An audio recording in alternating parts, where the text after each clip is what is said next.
guys.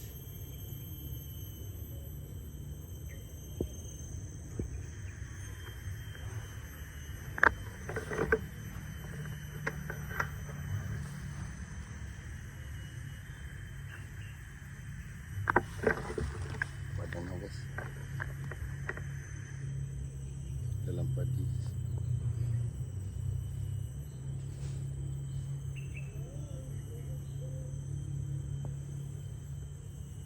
Dua ekor guys. Ada babi dalam padi 2 ekor guys.